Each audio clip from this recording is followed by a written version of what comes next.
아도나이 아도네노 나디시. 주님의 은총과 사랑이 여러분 삶 속에서 넘쳐나길 주의 이름으로 축원합니다.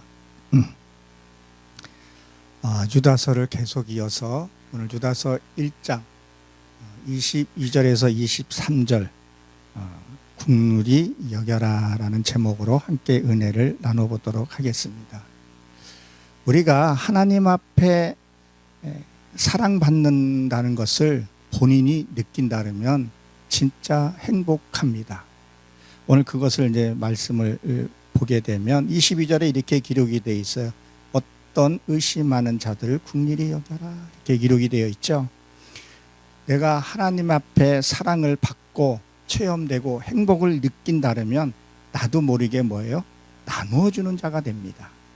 이게 뭐 나누어준다면 꼭 물질로만 우리가 나누어준다고 생각할 수 있는데, 나의 이 갖고 있는 그 말로 표현할 수 없는 그런 행복을 나눠줄 수 있는 거죠. 그것이 뭐예요? 얼굴에서부터 표정이 나타나서 상대를 평안하게 해주고 행복하게 해주는 것들이 있습니다. 지금은 이제 코로나가 좀 종식된 듯 싶지만, 코로나가 한참 심할 때 어떻게 했어요? 마스크를 쓰고 있으면 상대의 표정을 읽지를 못해서 어린 아이들은 그 성장 발육에 잘못된 영향을 미친다고 얘기를 했고, 또 직장인들은 가식 웃음을 짓지 않아서 마스크 쓰고 있는 것이 좋더라, 그런 말을 제가 들은 적이 있습니다. 제 간증을 잠깐 얘기를 한번 하겠습니다. 좀에서 제가 간증을 참 잘 안 하는데 좀 오래됐죠. 제가 이제 주말 농장을 하면서 어떤 그 종묘집에 간 적이 있었어요. 갔더니 그분이 이런 말을 하더라고요.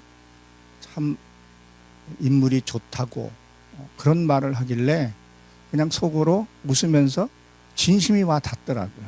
왜? 그전에는 내가 인물이 잘생겼다 뭐 이런 것을 한 번도 느껴보지를 못했어요.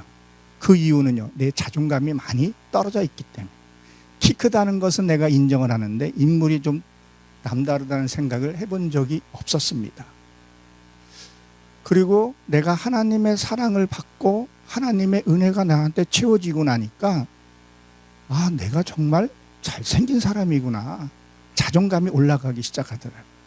그 전에 제가 여기서도 한번 말씀을 드렸던 것 같은데, 엘리베이터를 타면서 그 이후로 하나님의 사랑을 내가 느끼고 나서는 엘리베이터의 거울을 보고 머리도 한번 쓰다마 보게 되고, 정말 나도 잘생긴 사람이구나. 그리고 내가 우리 사모한테 물어봤어요. 여보, 내가 인물이 괜찮아? 아이고, 최고지. 아니, 물어볼 사람한테 물어봐야지 당연한 거지요. 그래도 그것이 진심으로 와닿고 내가 나를 사랑하게 된다는 것을 알게 되고 느끼게 되었습니다. 스가랴의 2장에 이렇게 보게 되면 하나님이 이스라엘 백성을 회복시키는 과정에서 이스라엘 백성이 말을 안 들었을 때 흩어버린다는 얘기를 한 적이 있습니다. 그리고 어디를 보내요? 바벨론으로 보내게 됐죠. 거기에서 뭐라 그러냐면, 너를 해하는 자는 하나님이 그를 해할 것이고 또 너를 축복할 것이를 얘기를 해요. 근데 이스라엘이 바벨론의 포로에 끌려갔을 때에 거기에서 뭐라고 되냐면, 그 다니엘과 아벤네색과 같이 세 사람은 뭐예요? 거기서 인정을 받게 되죠. 스가랴서 2장 9절에 보게 되면 그 바벨론으로 보내게 됩니다. 보내게 되는데 나를 보내신 줄 알리라, 그런 말을 합니다. 제가 이 말씀을 풀고 요새 하나님이 저에게 애굽 가서 바벨론 같은 데 가서 연단을 받고 오라 그래서, 환경이 그래서 순종하고 갔습니다. 참 눈물도 나기도 하고, 그곳에서 생활을 하면서 가끔 가다가 저한테 말도 대화를 별로 안 했는데 혹시 목사님 아니세요? 라고 물어보고, 맞다 그러면 어쩐지 얼굴에 목사라고 써져 있다고 말을 하기도 하고, 그리고 너무 인상이 좋아서 식사 한번 대접하고 싶다고 그런 말을 하는 거예요. 그래서 그것을 기도하고 묻고 봤더니 뭐예요? 하나님의 사랑을 받은 자는 어디에 가서도 하나님의 인정받는 그런 삶을 살아야 되겠구나 하는 싶은 생각이 들더라고요. 그래서 제가 어저께 무슨 약속이 있어서 제 아내랑 급하게 다리를 다쳐서 쩔뚝 때문에 가는데 그 순복음교회 전도하시는 분이 그냥 내가 정장도 안 입었는데 혹시 목사님 아니시냐고 그렇게 물어보시는 거예요. 그래서 아니 맞다고. 근데 이게 물어보면 아니라고 대답할 수는 없으니까 맞다고.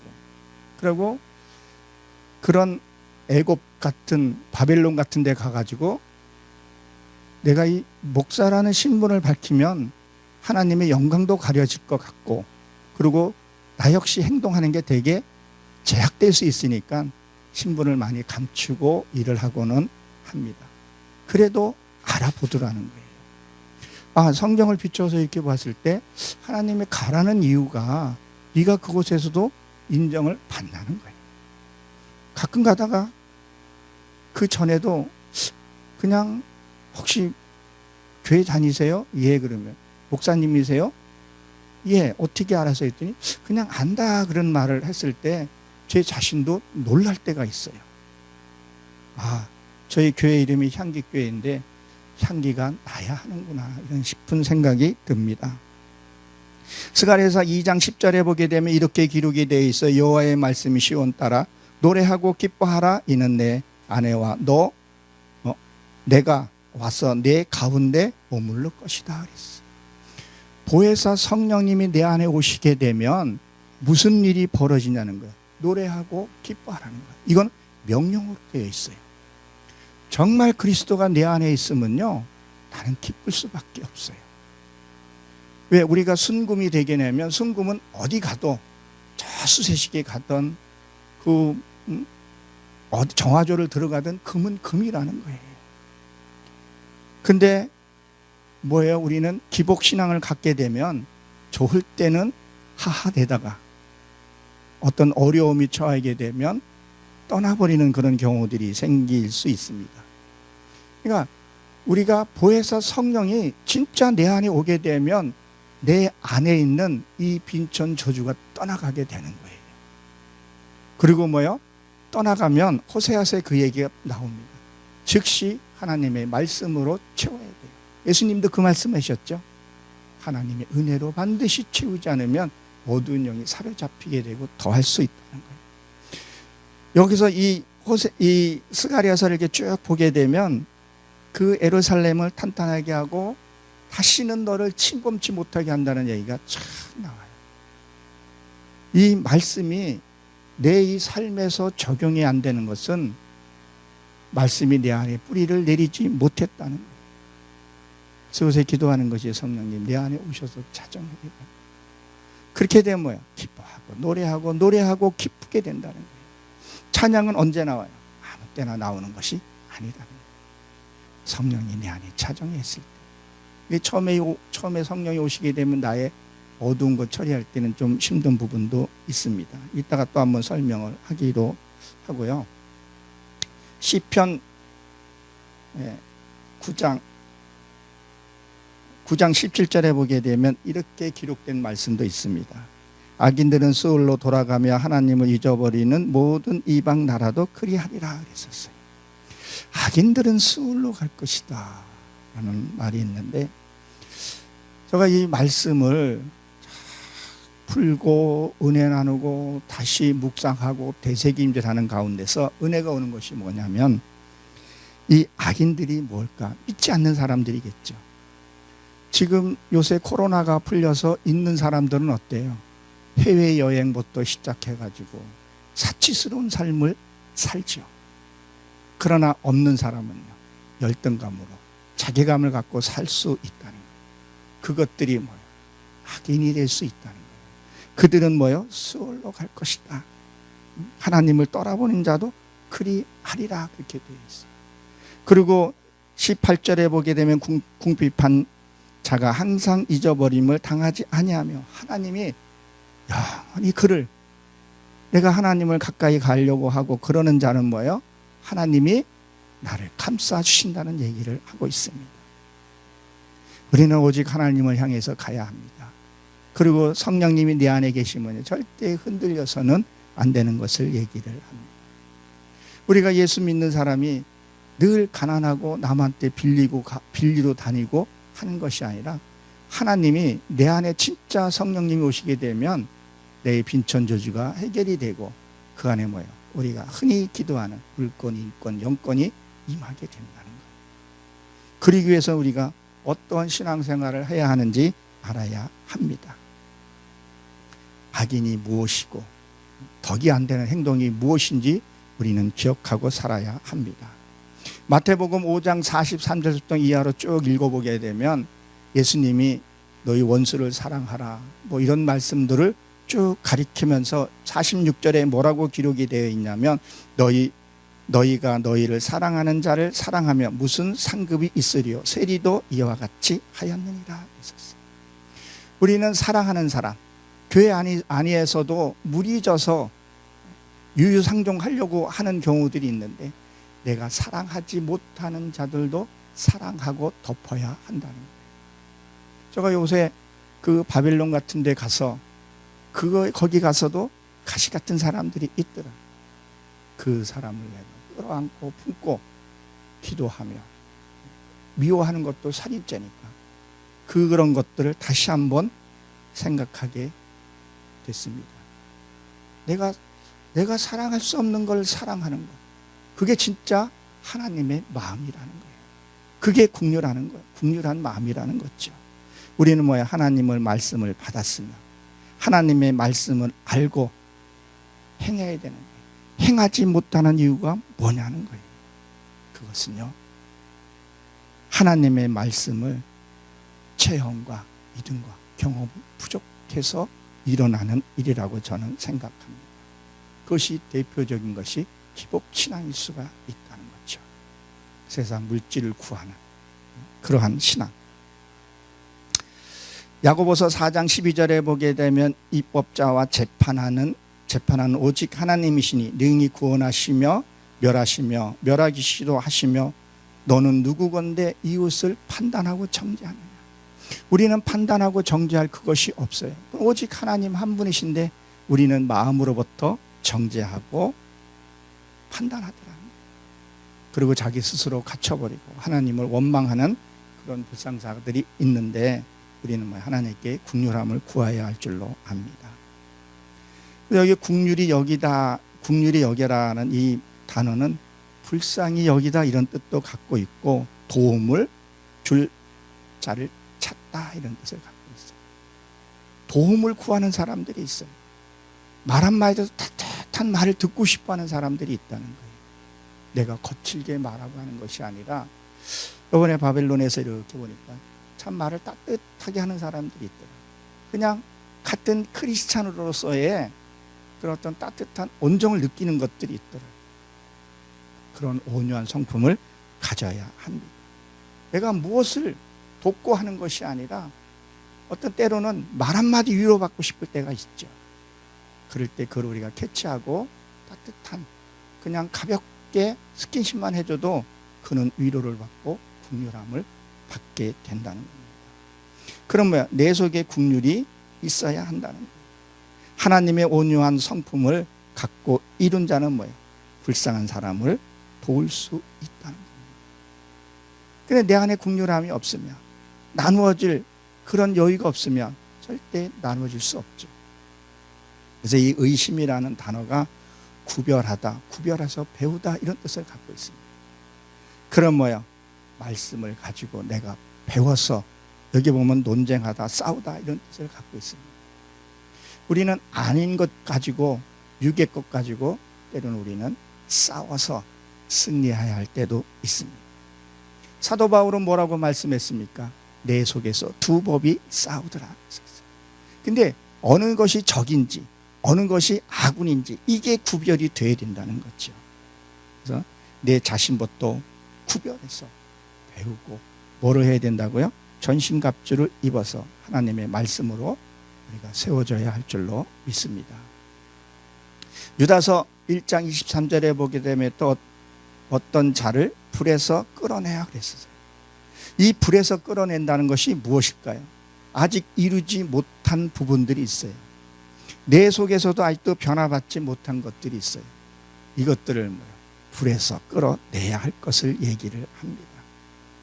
그리고 뭐라 그랬죠? 끌어내어 구원하라. 또 어떤 자를 그 육체로 더럽힌 옷이라도 삶으로 두려움으로 긍휼히 여겨라. 그렇게 기록이 되어 있습니다.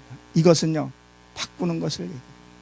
즉 구원, 완전한 구원을 가리켜서 얘기를 하죠. 불에서 건진다는 것은 이게 끌어내다, 잘라내다 이런 뜻을 갖고 있습니다.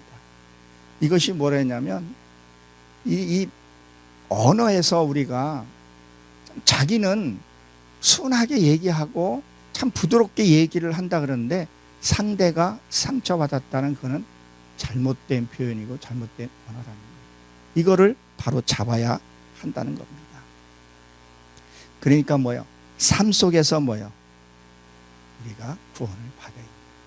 이 삶 자체가 불속이라는 거예요. 여기를 들어갔다 나갔다 해야 한다는 겁니다. 지금 우리 삶을 한번 보세요. 제가 요새 잘 이렇게 뉴스를 잘 안 봐요. 볼 시간도 없고 새벽 일찍에 일어나서 한 3시나 돼서 일어나서 말씀 준비하고 기도하고 그리고 아침에 일찍 또 할 일 좀 하고. 근데 어저께는 내가 이제 다리 좀 다치고 그래가지고 뉴스를 보는데 캄캄한 거예요. 세상 돌아가는 게 뭐 하나 나은 게 없는 거예요. 물가부터 시작해서 전기세 뭐부터 하니까 그 자체가 보니까 불속이더라. 우린 이 속에서 구원을 받아야 한다는 거예요. 사도 바울은 고린도전서 3장 14절 전후로 보게 되면 뭐라고 기록이 되면 이렇게 기록이 돼 있어요. 만일 누구든지 그 위에 세운 공력이 그대로 있으면 상을 받고, 그렇죠? 하나님의 말씀을 받고 그 말씀이 그대로 있으면, 환난과 핍박과 그게 있었을 때 너희가 그대로 있으면 상을 받고, 네가 나에게 붙어 있으면 좋은 가시를 맺게 된다고 말씀을 한 걸 우리가 잘 알고 있습니다. 그리고 15절에 보게 되면 누구든지 공력이 불타면 해를 받으려니 그랬어요. 하나님의 말씀이 오게 되면요, 해를 받는 게 뭐겠어요? 나의 육의 속성이 해를 받는다는 거예요. 자존심, 자존감, 고집, 명예, 이게요 해를 받게 돼 있어요. 이것이 반드시 처리가 돼야 되는 부분이에요. 때로는 바벨론에도 보내고 때로는 음침한 곳에도 한번 보내보고 그 유혹 하나하나를 이겨내야 되는 부분들이라는 것을 얘기를 합니다. 그리고 뭐라 그러냐면 그러나 자기는 구원을 받되 불 가운데서 얻은 것 같습니다. 사도 바울 한번 전도 3차형 전도여행 보세요. 순탄했나요? 그렇지 않았다는 거죠. 하나님이 가라 하면 순종해서 가고 매도 맞고 퇴장으로 맞고 그 가운데서 우리는 저부터도 그래요. 좀 편한 신앙생활을 하고 싶고 안락한 하고 싶고 성도들이 헌금 주면 저도 땅 사고 싶고 교육관도 지고 싶고 명예도 내고 싶고 교회 앞에다가 누구 목사 세우고도 싶고 왜 그게 없겠어요? 그런 것들을 다 불태워버리는 그 속에서 우리가 내가 구원을 받아야 된다.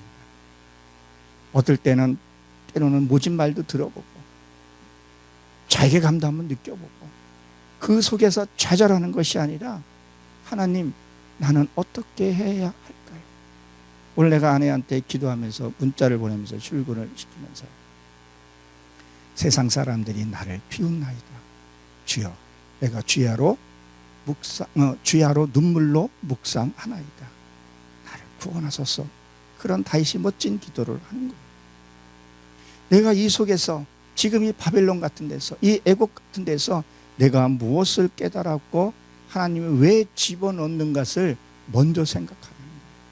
그리고 거기서 순금만 내 순 믿음만 갖고 나와야 됩니다.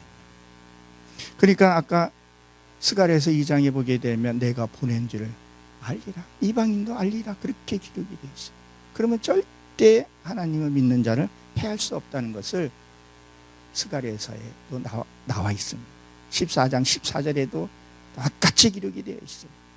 너를 믿는 자를 해하는 자는 어떻게 살을 썩게 하고 눈을 썩게 하고 혀를 목구멍에서도 썩게 하신다는 얘기를 성경이 기록하고 있습니다. 그럼 이 불속이라는 것은 뭐냐면 안에서 밖으로, 속에 있는 것을 밖으로 빼내는 것을 얘기해요. 여기서 길게는 제가 말씀은 못 드리지만 때로는 이 혈기 올라오는 것이 당연한 거예요. 이것이 올라와야 돼요.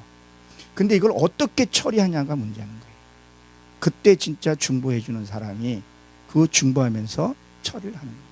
그냥 누르고 있는 것이 아니라 때로는 혈기 올라올 혈기 내라는 거예요. 그걸 뿜어내라는 거예요. 그 뚫어냈을 때 어떻게 기도하냐는 거예요. 어떻게 처리하냐는 거예요. 하나님, 내 이 혈기가 올라오니 하나님 혈기를 받아 주시옵소서. 그리고 처리해 가는 거죠. 중보 기도하면서 가는 것을 얘기를 합니다. 이것을 밖에서 안에서 밖으로 끌어내야 돼요. 무조건 혈기 낸다고 그게 잘못된 것이 아니라 이것은 성경을 잘 보고 삶을 잘 표현해 보게 되면 드러나는 거예요. 그래서 개척교회 목사님과의 그 같이 밥숟갈도 세어가면서 호흡하면서 기도하면서 드러나고 또 중보 기도하고 그것을 처리해 주는 것이 얼마나 중요한 것을 잊어서는 안 됩니다. 그래서 신방은 마음 신자다.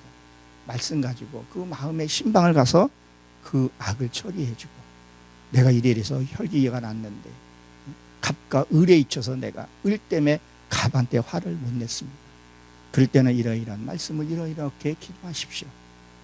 그리고 혈기 내는 현장을 봤을 때 그 목사님이 어떻게 해야 하는가를 알려주고 하는 것이 가장 바람직한 신앙생활이 아닌가, 이런 생각을 해봅니다. 아니, 성경이 그렇게 기록이 되어 있습니다. 그래서 이 끌어낸다는 것은 베어내다, 이런 뜻을 갖고 있어요. 베어내야 합니다. 확실하게. 아직도 믿지 않는 그런 자들 이렇게 한번 보세요. 돈과 명예 때문에 고통받는 사람들이 생각보다 많이 있죠. 그 명예 지키려고. 요새는 공과 금이 너무 세요. 이자가 너무 많이 올라가지고 감당하기가 힘들어요. 제가 피부적으로 느끼고 있으니까. 근데 그 명예를 붙들려고 있다는 거죠. 이거를 끊어내야 한다는 거예요.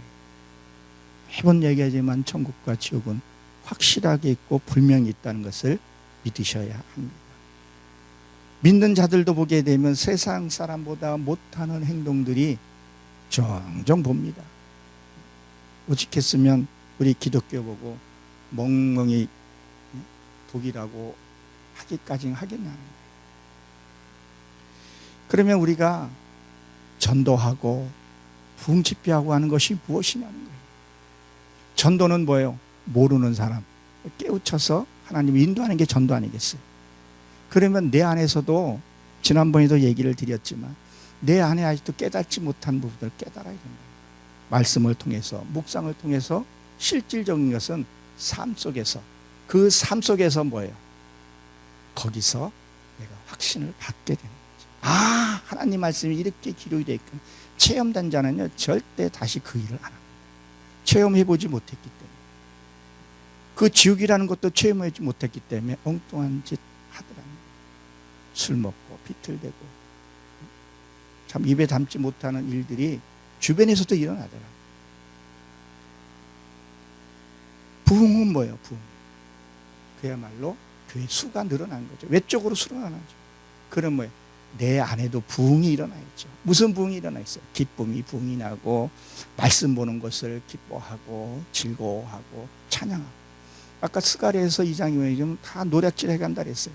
나의 믿음을 노략질 해가고, 기쁨을 노략질 해가고, 찬양을 노략질 해가고, 그 위에다가 어두운 영들이 미움과 시기를 불어넣게 되는 거예요.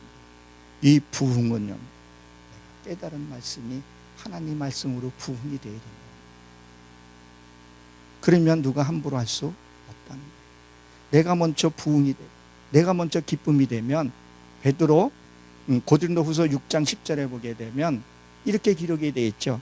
근심하는 자 같으나 항상 기뻐하고 가난한 자 같으나 많은 사람을 부여하고 아무것도 없으나 많이 가진 자더라, 이렇게 기록이 되어 있습니다. 하나님의 말씀이 내 안에 있고 어떤 환경에서 그 말씀들이 내 안에서 생각이 나고 동행했을 때 그 기쁨은 말할 수가 없어요. 우리는 하나님과 동행한다고 말은 하는데 그럼 하나님의 동행하는 것이 진짜 내가 느껴지냐? 우리는 그것을 우리가 인지를 못하니까 자꾸 범죄하는 거예요. 그러면 어떻게 하면 하나님과 동행하냐는 거예요. 그때 말씀이 생각이 나는 거예요. 나야 된다는 거예요. 요한복음 1장 1절에 보게 되면 말씀은 곧 하나님이라고 했었어요. 내가 힘든 일, 어려운 일 당했을 때, 육체가 힘들 때 다윗은 뭐라고 기도했겠어요? 내 육신아 왜 연약하니? 내 육체야 힘을 얻어. 자기가 자기에게 내 육신이 지칠 때 기도하는 거예요. 내 육체야 왜 지쳐하고 힘들어? 새 힘을 받아. 그렇듯이 하나님과 동행한다는 것은 곧 말씀이 그때 생각이 나야, 말씀이 그때 앞서가야 돼, 말씀이 그때 나의 뒤에 따르기도 해야 한다. 그래야 하나님이 축복하신다는 말입니다. 국리를 여겨라. 이 국리를 여기라는 것은 경험을 해봐야 돼요. 때로는 봉사도 해야 합니다.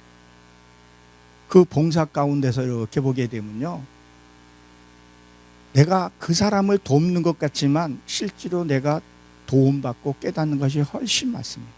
그건 돈으로 환산할 수 없는 것들을 받게 돼요. 장애인 시설, 그리고 그 노인네들, 요양원들 가서 봉사 한번 하게 되면 신앙이 바뀌게 되고 다르다. 그래야 진짜 긍휼한 마음이 생기게 됩니다. 그리고 뭐라 그랬죠? 두려움으로 긍휼히 여겨라. 내가 무엇을 어떻게 해야 되냐는 거예요. 이럴 때 내가 그러니까 긍휼을 베푼다는 건 세상적으로 보게 되면 내가 물질이 있을 때 그때 또 베풀 수 있을 때 베풀어야 된다는 거예요. 근데 자기 거 너무 움켜쥐고 있는 경우들이 우리는 가끔 가다가 있습니다. 없으면요 베풀고 싶어도 못 베풀어요. 저는 그걸 가끔씩 보게 됩니다. 사랑하는 성도 여러분, 여러분들은 가장 두려운 게 뭐라고 생각하세요? 죽음일 겁니다. 죽음에 대한 공포가 되게 큽니다. 이 죽음은요, 이 죽음 자체는요 별로 그렇게 두려울 게 없어요. 그냥 이렇게 시간 오래 걸리지는 않습니다. 근데 중요한 건 뭐냐, 죽음 이후에가 진짜 무서운 거예요. 그러니까 공포스럽게 다가오는 거예요. 경험해보지도 않았는데, 우린 죽음에 대해서 한 번도 경험해보지 못하는데 그래서 그 죽음이라는 것이 무서운 거예요. 제가 여기 와서 처음에 왔을 때 헷족속에 대해서 기억하고 있는데, 처음에 아브라함 창세기 12장을 했고 그 다음에 이 신명기 7장 1절 말씀을 7족속에 대해서 얘기한 적이 있었습니다. 맨 처음에 나오는 족속이 뭐였었죠? 헷족속이었습니다. 헷족속은 공포라는 것인데 죽음의 공포예요. 이 죽음의 공포를 해결해야 돼요. 정말 천국을 사모하는 자는요, 주 예수여 어서 오십시오라는 것이 나와야 합니다. 그런데 내가 임종 앞에 있을 때 죽음을 무서워하고 공포가 왔다 그러면 우리가 신앙생활을 한번 점검해 봐야 합니다. 그리고 뭐라고 기록이 되어 있죠? 그 육체로 더럽힌 옷이라도 이렇게 되어 있는데, 이 육체의 이 옷은 뭐예요? 삶의 행실이에요. 삶의 행실. 이 삶의 행실이 뭐예요? 병들었다는 거예요. 병들었다는 건 뭘까요? 나도 모르게 불평하고, 나도 모르게 원망하고, 나도 모르게 판단하고, 정죄하고, 웃음이 사라지고, 성경 봐도 기쁨이 없고, 찬양을 불러도 기쁨이 없고, 그런 삶, 그게 뭐예요? 더럽혀졌다는 거예요. 여기 보면 육체는 빠사르로 되어 있는데 복음이잖아요. 이 복음도 뭐예요? 더럽혀졌다. 하나님의 말씀이 더럽혀졌다고 얘기를 하고 있습니다. 이 육체의 이 옷이 요한계시록 19장에 보게 되면 성도의 옳은 행실이 곧 옷이라 그랬었어요. 그 세마포가 우리의 삶에 뭐를 얘기를 합니까? 삶의 행실이다. 내가 무심코 하던 무엇을 하던 우리가 하나님의 성품이 나와야 한다는 거예요. 우리가 말씀대로 살면 되는데 이게 참 쉽지를 않아요. 왜 쉽지를 않을까? 왜 그게 잘 안 될까? 체험하고 경험하는 것을 두려워해요. 도전을 해보려고 하지를 않는다는 거예요. 고상하고 아름답고 뭔가 명예 있는 일에는 하는데 정말 바벨론의 포로를 갔다 와야 깨달을.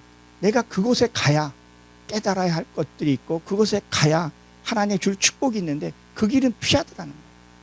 저것도 피하더라는 거예요. 근데 순종하고 가면 돌아올 때는 많은 보물을 갖고 온다고 성경엔 기록이 되어 있죠. 아브라함도 그랬고 이스라엘 백성들도 포로 400년 포로 끝난 후에 많은 금은보화를 갖고 나오는 것을 볼 수 있고 아브라함이 디근을 만났을 때 자기 아내 사라를 통해서 사라는 지혜잖아요. 나올 때는 많은 보화를 갖고 오게 되고 바벨론의 그 왕을 하나님을 만나게도 해주셨다는 것을 우리는 기억을 해야 합니다. 그러니까 뭐예요? 하나님의 순종에 의해서 가는 거야. 가야 되고 그렇게 그곳에서 뭐예요? 내가 거룩해지고 새롭게 변화될 수 있다는 말입니다. 그러니까 뭐예요? 어떤 자들은 불에서 그곳에서 끌어내요. 우리는 불 속에 들어가야 된다는 거예요. 그것을 우리는 뭐라 그래요? 연단이라고 얘기를 합니다. 그래야 정금같이 쓰신다고 하지 않습니까? 이 더럽힌다는 건 손상을 입히다, 얼룩지다 이런 뜻을 갖고 있는데 하나님 우리를 깨끗하게 되길 원하시죠? 베드로후서 3장 14절에 보게 되면 주 앞에서 점도 없고 흠도 없이 평강 가운데 나타나기를 힘쓰라 이렇게 기록이 되어 있습니다. 힘써야 합니다.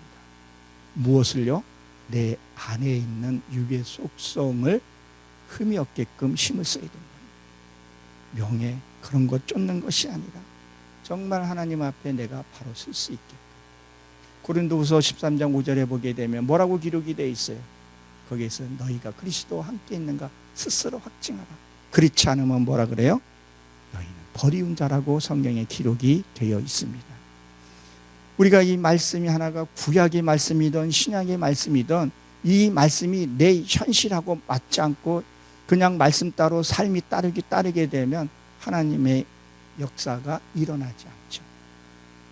요한복음 8장 44절에 보게 되면 거기에 뭐라고 기록이 되어 있어요? 너희가 거짓 아비에게 속아서 거짓의 종노릇 한다 그랬어요. 그리고 뭐라 그래요?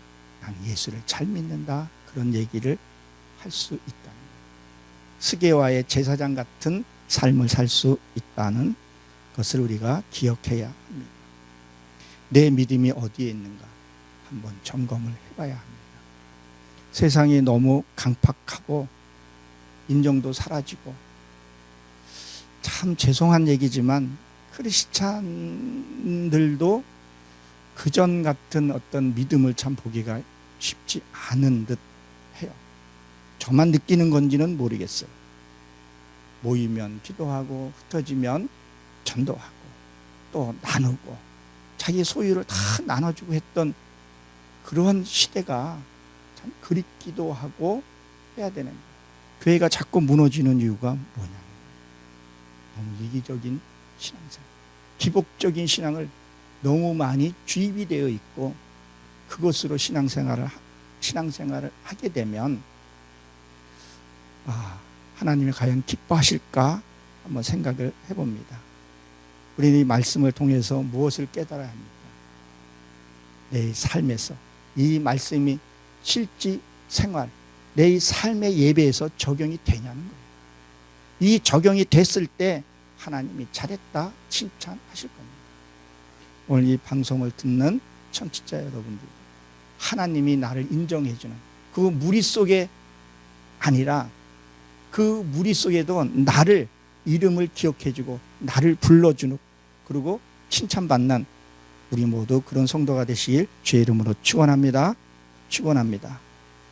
기도 한번 하겠습니다. 하나님, 감사함으로 영광 받아 주옵소서. 저가 감히 하나님 앞에 간증하며 말씀을 전하는 것들 우리 삶에서 하나하나 이루어갈 수 있도록 축복하여 주옵소서. 우리의 삶의 주인이 되어주신 예수 그리스도의 이름으로 기도드렸사옵나이다. 아멘.